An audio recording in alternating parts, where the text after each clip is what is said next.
Bonjour, je suis Monsieur Pépin. Ma famille fabrique des parapluies depuis 150 ans et je suis ici pour témoigner de ma rencontre avec la Frenchcom.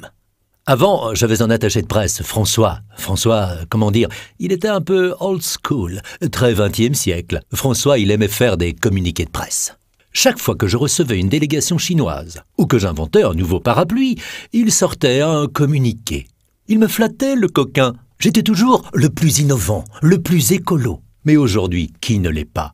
Enfin, officiellement, je veux dire, et il inondait les rédactions de ses communiqués.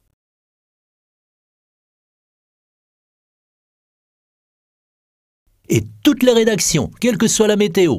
Les journalistes, vous pensez bien, ils sont submergés. Ils croulent sous les communiqués. Eux, ce qu'ils veulent, c'est du chaud, du brûlant. Du coup, Pépin, où est-ce qu'il finissait? À la poubelle, le Pépin. Et zéro visibilité dans les médias.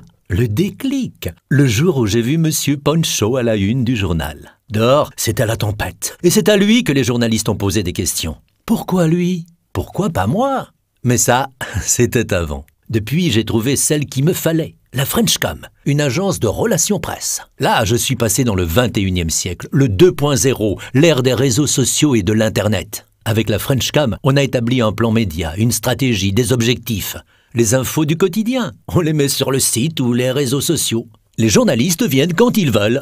Puis, pour chaque journaliste, influenceur ou blogueur, c'est du sur-mesure. La Frenchcom les connaît leur dossier. Elle sélectionne les infos et les adapte pour les sortir du lot. Toute la presse sait maintenant que Pépin est un expert en parapluie depuis 150 ans. Et maintenant, quand ça bouge, qui c'est qu'on appelle? Bah, c'est Pépin. Maintenant, on connaît Pépin. On connaît mes parapluies. J'aime mon agence, la Frenchcom. Elle gère tout. Et c'est simple.